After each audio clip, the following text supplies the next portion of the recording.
This episode, we'll be discussing pets, perspectives and responsibilities of both owners and tenants. I like to be educated, but I'm so frustrated. Hello to my loneliness. I guess that ignorance is bliss. Welcome to Parkstone at Home, a podcast where we talk property, home and living in Queensland, Australia. If you own property or are interested in investing, or if you're like me and are currently renting, then this is a podcast for you. As always, I'm Hayley, Marketing Director, and I'm joined by Elizabeth Jackson, owner of Parkstone Property and local Mackay entrepreneur. I wish I knew. Hi. Hi. How's it going? Yeah. Good. Let's jump right in. So, this we're on episode 6. Super exciting. Wow. I wanted to introduce a new thing for our episode. So, before we shared something like inspiring or something like that, but this time I've gone a little bit further and I have, for the visual viewers, I have this cup. Oh. For the audio people, it's a cup. And in it is a bunch of questions. Okay. Courtesy of our lovely robot overlords at ChatGPT. Yeah, lovely. Thank you. So, actually, do you want to pick one out and we're going to both answer it? Okay. Pressure. All right. What have we got here? Oh, no. If you could tell your 10-year-old self one thing, what would it be? Oh, we jumped into a sad, deep and meaningful. Whoa, this is deep. 10-year-old self. Okay, I'll go. Go. Don't overpluck your eyebrows when you get older. We've all been through the pencil eyebrow thing. It's not cool. It's not worth it. No. Go try everything. Yeah. Have a go. Yes. And not everyone is going to be your cup of tea. You're not going to be everybody's cup of tea either. Yes. And that's okay. Yep. I think that's really deep. I like that. Other than that, still play netball. Continue with netball. Did you stop at 10? I stopped when I was in high school because then Yep. life kind of took over and then it's like, oh, where do I fit that in? When really I should have kept going because I did really enjoy it. And the team camaraderie that went with it, Yep. the exercise. Yes. But yeah, everything will be okay. Because at 10, there's so much going on. Still trying to find yourself and have friends, and school is like your world. You don't think anything is really outside is. of that. Yeah. But then, as I'm now old, it's like I just want to go back to school. There was no bills. Oh my gosh, I've been thinking that so much. Everything was so much simpler. It was about, okay, who's got their hair done today or who likes who. Yeah. And none of this, I've got bills to pay. Yeah. Oh, no, direct debit's coming out at the end of the month. Or so much more responsibility. Yes, I agree. What would you say? Similar to yours, everything's going to be okay. And also don't eat too much at your not Halloween party, at your birthday party, your 10th birthday party, and throw up all night after that. That was awful. And just don't be scared, I guess. I was a very neurotic, very anxious child. Okay. So I think, just try to push yourself and be brave and do brave things because that will help not make you into a more scared older teenager. Yeah. I think though, what we go through has made us who we are today though. So yeah, that's true. I look at my own children who, my youngest is 11, turning 12 this year. And I look at it and I go, I try to help them not make the same mistakes that I did. But I think it's really important that they do because then they go through those motions, the emotions, the consequences and the whole brain process of, okay, that was a dumb choice. Yep. But, I wanted to do it. Maybe I don't do that again. But without going through that, they then don't experience it. So then they don't know that everything has a consequence. It's true. You could be a completely different person if things had gone differently. Yeah, that's right. Definitely. Yeah. If, as I was older, if I had gone to uni, I don't know where I would be now. Probably not sitting here doing this. No. It would have been a very, very different career. That's right. So you would not have been answering deep, meaningful questions. No, that's right. Out of a milkshake cup. Yeah. That's for sure. Yeah. I mean, even this milkshake cup has got memories, doesn't it? It's It does. it goes back to the 80s. It's been used. Yeah, it's lived a life. Yeah. I feel you, It's seen some milkshake cup. things, yeah. You and me both. We're the same. All right. That was a good one. Good one to start with. Love Yeah, that. it was. All right. So, pets. Yes. Today's pets. What pets do you have? I don't have any pets. You do have children, though. I have children, so, you know, Don't need pets now. I'd probably prefer a pet if I no, kidding. Cut that one out. Cut that one out. Yeah, get rid of that. No, I do love my children. Pets, unconditional love though. Oh, yeah. Oh, yeah. Probably more dogs than cats. Cats can be very particular They're about who roommates. they love. Yeah. They're roommates. Yeah. They will come to you when they want love. That's right. But then they'll leave you alone. And when you want love, they don't want to give No. you love. God, no. Whereas a dog, Because that's unconditional. embarrassing. Yeah. But puppy dogs though always will Yeah. greet you with a Yeah. wagging tail, even if you've just told them off for something. It's like they've got a memory like a fish. Oh, yeah. They forget that you've just yelled at them about Oh, they digging do. a hole. Yeah. Yeah. So I've got a border collie Kelpie Oh, cross. cute. Yes. So she's insane. She does not stop. Yeah. But she is a But no, working all dog. that. So Oh that's yeah, her she's breed. a working Yeah. dog. Exactly. But I've noticed lately because I'm pregnant, she'll just sit at the end of the hallway, and I'm at the other end of the hallway, and she'll just look at me. Oh, She has this really studying. concerned look in her Okay. face. I'm like, can you stop? I'm But okay. does she sometimes, like before you knew you were pregnant, was she a bit more attentive around your tummy or cuddly for Honestly, you? no. Oh, really? And they say, I've looked it up because I'm like, you should care more. yeah. But apparently it's more of a boy dog thing. Oh, Yeah, because they're very attuned to like, oh, now I have to protect right. the girl dog. But girl dogs don't really care as much, apparently. Like, they know because Yes. they smell it, Yeah. but they don't care as But much. maybe they're just going, we know what you're in for and you're not going to like it. Yeah, they're like, Maybe. yeah, get over it. We Yeah. usually Is have like there- 5 at a time. You're Yeah, fine. exactly. One mate. Just, what are you even, like, why are you needing a nap? Yeah. No, but she does look at me. She just has this intense look at me all the Yeah, time okay. at the moment. She's yeah. just studying or maybe she's just watching and protecting from afar. Like you're Yeah. part of her pack and she's just hurting you. She would too. She Yeah. does that. There you go. But yeah, no, I don't have any animals. I grew up with animals. Mm-hmm. So we had a cat, a family cat, which we always knew that he was a boy, but the next door neighbour's cat they thought was a boy. Yep. They called her Frida. But then, and her tail got run over by the postie. Oh, no. So she became a stumpy cat.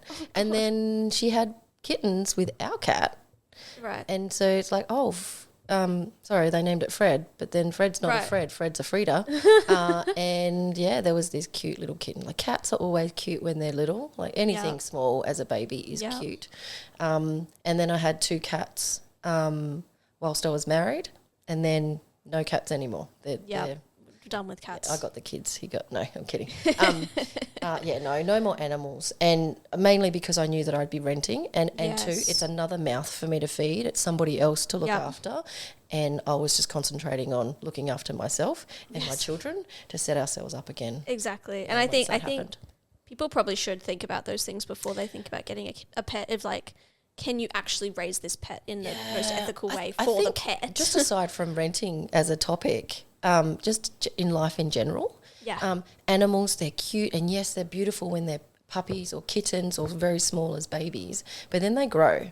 So, which, obviously, but the novelty can wear off. Yeah. And then suddenly they become this thing, this object that requires your attention as well as everything else in your life. Yep. So I'd love to get a dog right now, but the timing's not right. I spend too much time away from home, and that's not fair on the dog. No, exactly. To be left at home for 4 or 5 days at a time and have somebody pop by and feed it. Yeah, That's not no. cool. That poor dog, that dog needs and requires time and energy by its owners to look after it, love it, so Yep. it doesn't become anxious or, insanely dig everything in the backyard because it's bored. Yep. So looking at the bigger picture, then it comes down to, okay, when you do get an animal, breeds and whatever, it's going to work for you. But I agree with you. But yeah, I think being a responsible adult in terms of when the right time is to have an animal. Yes, I think so too. Definitely not an impulsive decision. No, For sure. And I guess, like, if we're going to the topic of this episode, that comes to, responsibilities as a tenant Yes. towards your pet. Yeah. Yeah. And so, like, there's getting the pet in the first place, Yeah. thinking about, is it even feasible to get this Yeah. pet? Yeah. Is it, am I going to plan on renting in a while? Am I going to move to the city and Correct. start studying, start working in the city? That's right. Like, So I can't get a big Doberman, like you said. So I'm not going to get like a Rottweiler and then I'm going to be wanting to look at apartments, and then that poor dog, that needs grass. Yeah. It needs fresh air. It needs to run around. It needs to touch, not just concrete or not just be in air-conditioned comfort every day. That's not fun for the dog to be locked up all day while you're at work. And the costs, like if you do have an animal and you want to live in an apartment, do you then have the cost of a dog walker every day? Or doggy daycare. And then grooming it and, what happens if that puppy dog or cat or animal gets sick? Oh, yeah. There's those extra costs. Hurts themselves. So, pets can be very similar to children in some ways because they are a long-term commitment. Yep. It could be 12 or 13 years depending on the breed, and we hope it could be, a little bit longer. But you don't want to just get something on impulse, like you say, and, it's so cute and fluffy, like the little Shih Tzus and things, like they look like little fluff ball things. But I've been there and done that. I've said I was listening to some of our previous episodes, and I'd mentioned that I had a cat, I had a bird at one point, all very impulse decisions. Yep. Unfortunately, we don't have them now. No. But they're fine, I promise. We gave them away to loving homes. They are totally fine. Nobody got hurt. But it didn't work. Yeah. It did not work out. Responsibilities as an adult, if you are looking to get a pet, and think about it long term, because, not all owners are going to be open to an animal in their home. So do you think that more and more owners are becoming more open to it or becoming less open to it? That's a very good question, because legislation has changed in Queensland just recently that owners really can't say no to an animal. Yes, I heard that. Yeah. Basically, if a tenant applies for a property with an animal, we know from the outset they've got an animal. But if they want one, like they apply without one, and then 2 weeks later they move in and then we want to get a dog. The owner's got 14 days to say yes or no to that. And if they don't respond at all, or via the agent they don't respond, then technically, that tenant can go and get an animal because they haven't heard from the agent / owner. It's like an automatic yes, basically. Pretty much. Wow. Even if the owner says no, though, in that time period, and says no in that time period, then the tenant could then take them to QCAT and say, well, I do need an animal. It's unfair that you said no, and go through that whole process, and they could end up with the animal anyway. So in some ways the owner doesn't really have a choice, which is tough as an owner because then you've got no say over what's in the property. Because my understanding of it was that they need like a actual like reasonable reason to say no. So it might be like, because specifically we have this type of fence and they'll jump it, or not that.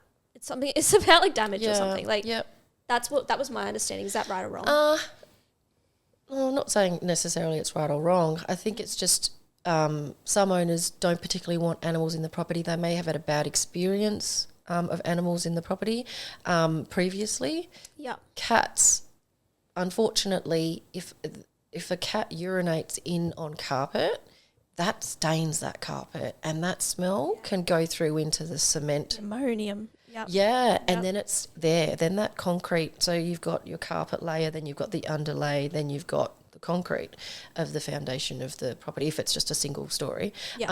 And then that gets into the concrete, and then it stays there unless that concrete is treated.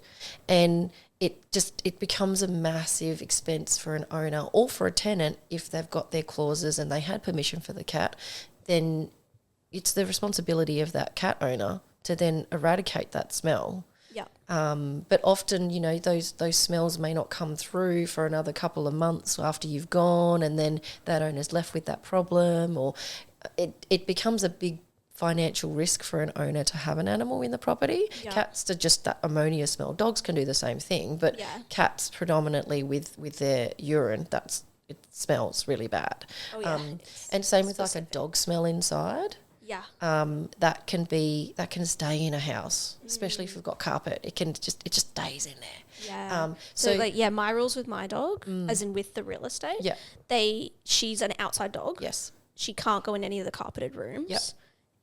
but she can come inside to sleep in her crate. Yeah. And that's like the rules. Yeah. And your crate's obviously on a tiled area or something. Yeah, that's we have not tiles. carpet. Yeah, like she cannot go in the carpet rooms. Yeah. And she doesn't. Like Yeah. we've trained her not Yeah, to. Because also yeah. we don't want her in there because ew. Yeah.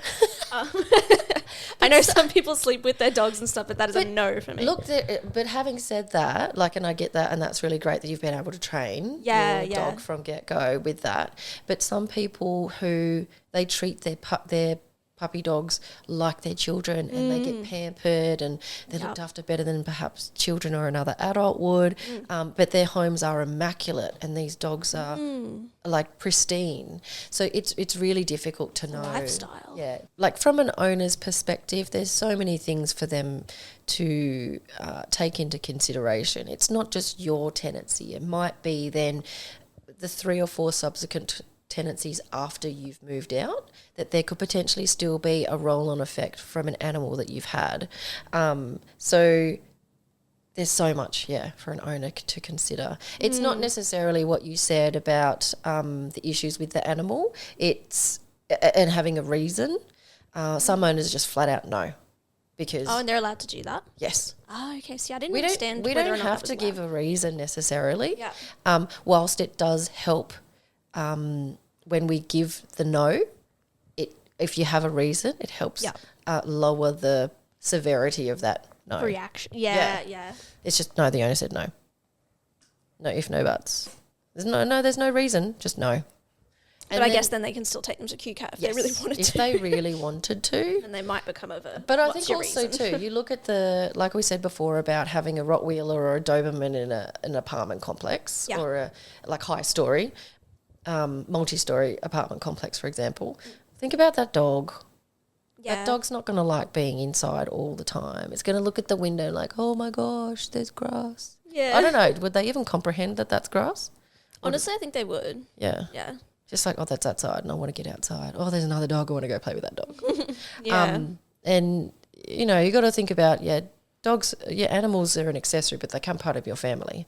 Yeah. So you don't want to have a miserable dog or cat. exactly. I mean, cats generally are inside and they, legislation is, or I know in Mackay, in our council, cats have to be inside at night. Yes. No, I'm pretty sure that is down Yeah, here as well in yeah. Brisbane. Yeah. Not that people follow that. No. But Yeah. that's the rule. Yeah, well, people sometimes let out their dogs of an afternoon and that's their afternoon walk Yeah. and let them roam the streets. That's really weird, actually. Yeah, No, it's my dog would not come dangerous. back. Yeah.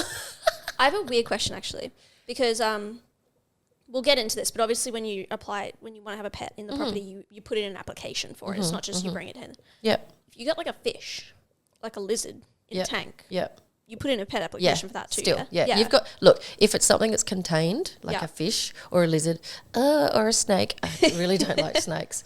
But each to their own. Because it's contained though, Yeah. you've got a greater chance.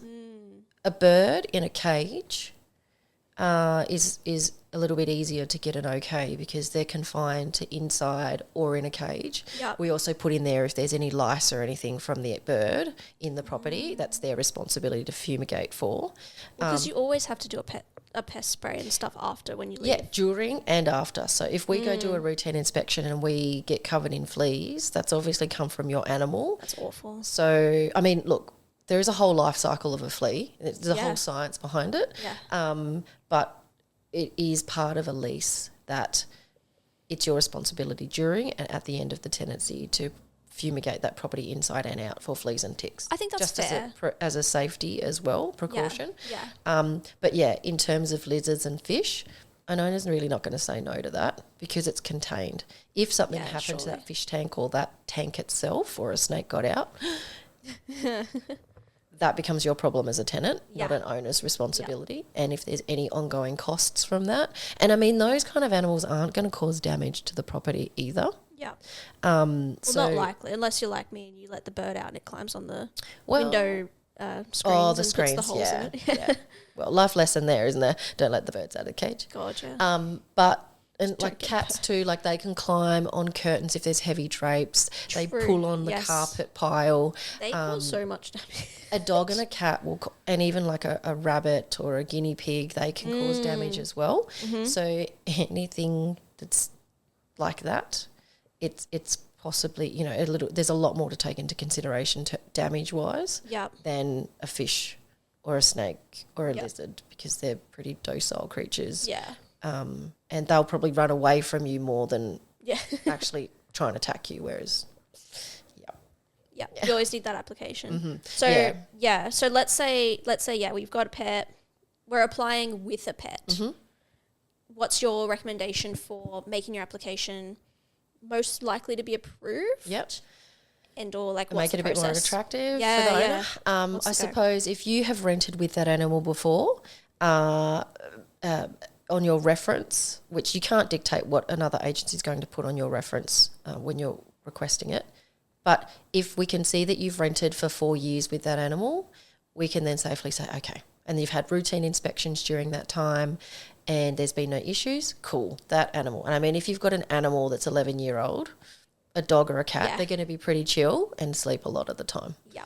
But if you've got a puppy, different story, because they're in that whole puppy age bracket of chewing things when they get bored, or digging, or whining a lot, or, you know, and you've got to think of neighbours as well. It's not just your house or the property you're applying for. It's other people around as well, that you don't want to cause a nuisance with a new animal or an animal coming in. So in terms of applications, it's recommended that you put photos of the animal, do a little bio for the animal of, I really like to sleep and I have lots of toys, but I'm crate trained, or I don't dig, or a little bit about their personality as an animal. Yep. Because I do send the photos of the animal to the owner, because it helps them see what the animal looks like, and starts to build a relationship with that application as such. Yep. As much detail as you can about that animal. If it's desexed,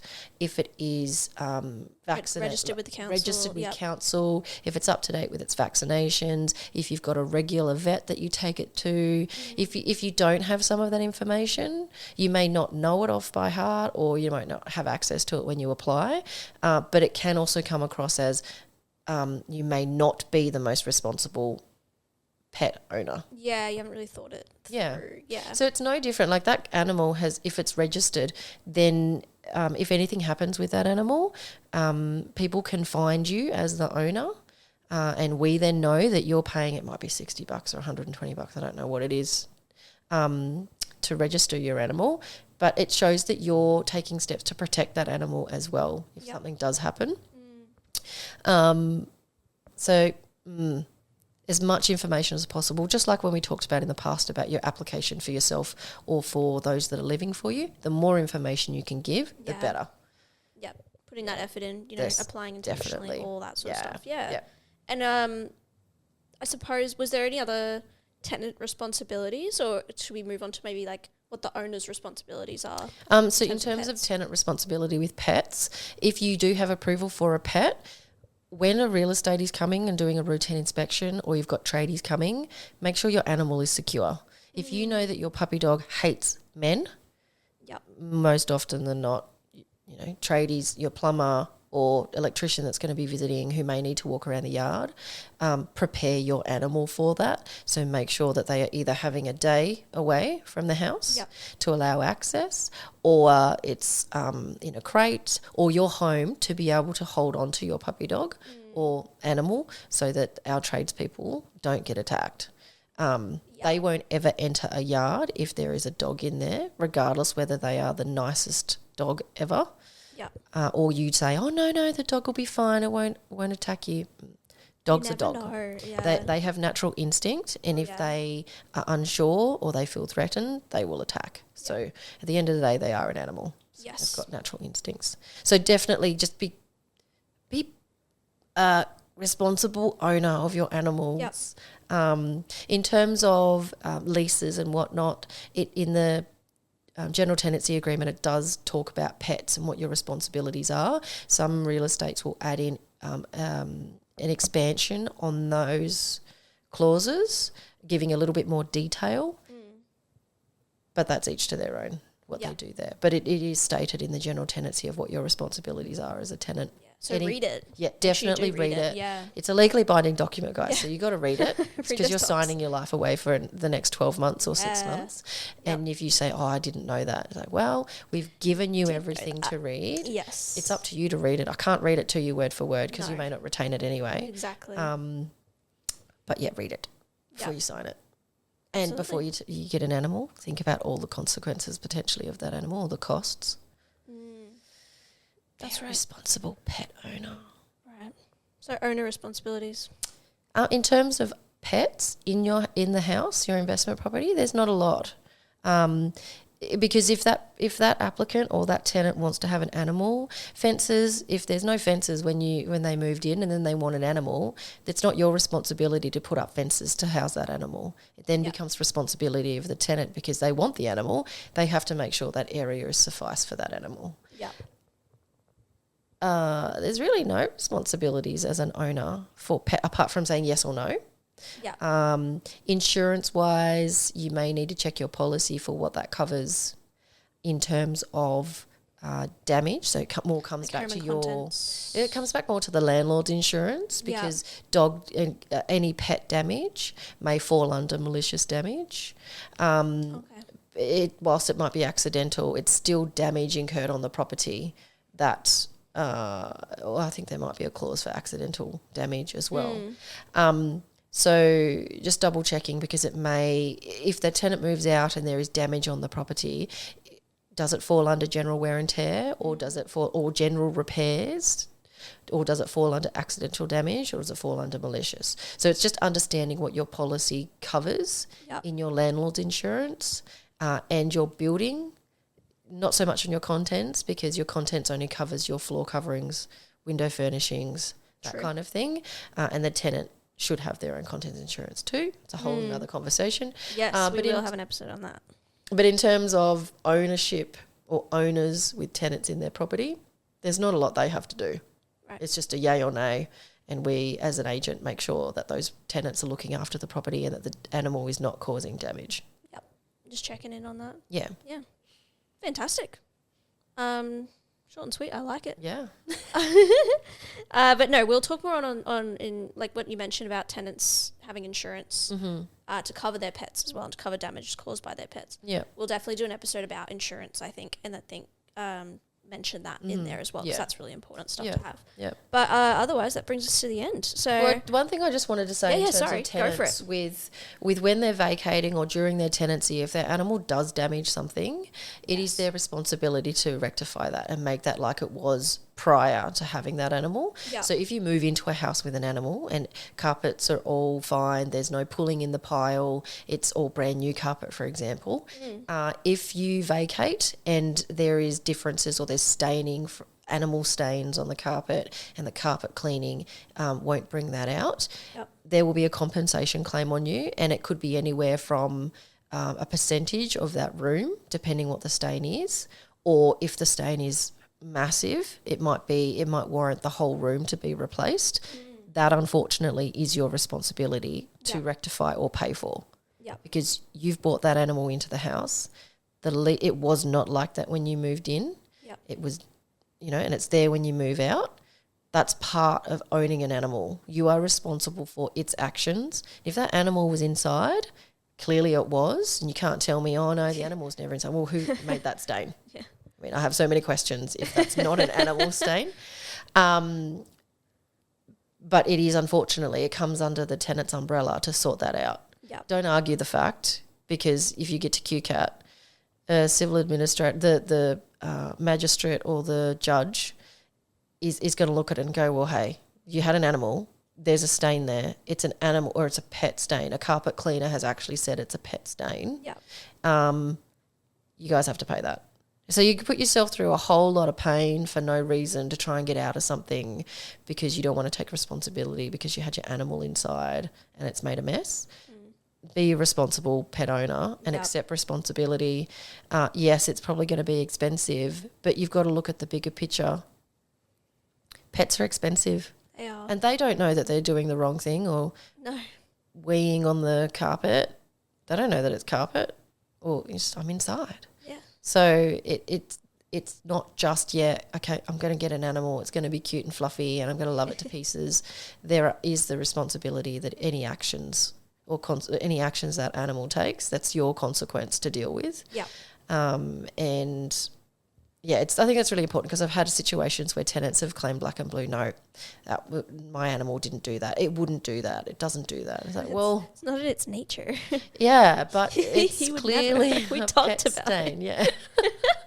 And it's not human, because that's disgusting, but each to their own. But it's like, okay, there is clearly damage. Or if your dog has chewed the corners inside a house, clearly that's not a child, that's an animal. Or they've chewed a downpipe outside. Well, it definitely wasn't like that on the entry condition report. No. Save yourself the hassle. Look at your entry condition report. Definitely wasn't there. Okay, my dog's done that. Yeah, okay, I'll replace that downpipe. Rather than dragging it out and then still having to pay it anyway. Yeah. Because the photos don't lie. Yeah, that's right. Rightio. Well, excellent. Thank you for tuning into this episode of Parkstone at Home. I've been Hayley. I'm Elizabeth. And if you just can't get enough of us, you can stream the podcast on Spotify or wherever you get your podcasts. And follow us on socials at Parkstone Property, where we post shorts from these recordings and other updates from the Parkstone Properties Agency. Fabulous. Thanks. We'll talk to you in the next episode. Bye. Bye. I wish I knew